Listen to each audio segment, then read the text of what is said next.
വിവര സാങ്കേതികതയുടെ ഈ വിപ്ലവ കാലത്ത് പോലും പ്രേമ നൈരാശ്യത്തിന്റെ പേരിൽ ജീവൻ കളയുന്ന ചെറുപ്പക്കാർ ഉണ്ട് എന്നുള്ളത് നമുക്ക് കുറച്ച് അലോസരം ഉണ്ടാക്കുന്നു. മൈൻഡ് സൂപ്പ് വീഡിയോ സീരീസ് 53-ാം ദിവസം. ഒരു 1990-കളുടെ മുമ്പൊക്കെ സിനിമകളിൽ പോലും പ്രേമത്തിന്റെ പേരിൽ ജീവൻ കളയുന്നത് ഒരു ഫാഷൻ ആയിരുന്നു. അന്നൊക്കെ അത് പ്രമേയമായിരുന്നു. പക്ഷെ ഇപ്പോഴത്തെ കാലത്ത് അത് വന്നാൽ വിജയിക്കില്ല. കാരണം കുറച്ച് വിദ്യാഭ്യാസമൊക്കെ ഉണ്ടായി കഴിഞ്ഞാൽ ഈ പ്രേമത്തിന്റെ പേരിലുള്ള ഈ ജീവൻ കളയുന്ന സംഭവങ്ങളൊക്കെ നിന്നു പോകുമെന്നാണ്. പക്ഷെ ഇപ്പോഴും ചില വിഡ്ഢികൾ ഉണ്ട് എന്നുള്ളതാണ് സത്യം. അവനില്ലാതെ അവളില്ലാതെ എനിക്ക് ജീവിക്കാൻ സാധിക്കില്ല, അവളാണ് എന്റെ സർവസ്വവും എന്നൊക്കെ പറഞ്ഞ് വാശി പിടിച്ച് വീട്ടിൽ ബഹളമുണ്ടാക്കി സമൂഹത്തിൽ കലാപം സൃഷ്ടിച്ചുകൊണ്ടൊക്കെ വിവാഹിതരായ പല ആളുകളും ഇപ്പോ ഫാമിലി കോടതിയുടെ മുമ്പിൽ ഡൈവോഴ്സിന് വേണ്ടിയിട്ട് ഓടി നടക്കുകയാണ്.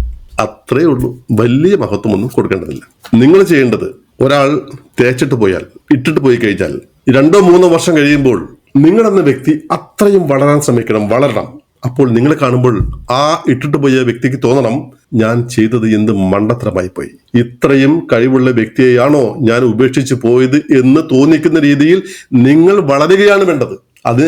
അതിന് ഈ ജീവൻ കളയാൻ പോകുന്ന ആ ധൈര്യത്തിന്റെ 10-ൽ 1 അംശം മതി. പ്രിയപ്പെട്ട കുട്ടികളെ, ശാരി പോയാൽ മേരി എന്ന ആറ്റിറ്റ്യൂഡ് തന്നെയാണ് പ്രായോഗികമായിട്ട് നിങ്ങൾ ചെയ്യേണ്ടത്. ഒരു പ്രേമം അവസാനിച്ചാൽ ജീവിതം അവിടെ അവസാനിക്കുന്നില്ല.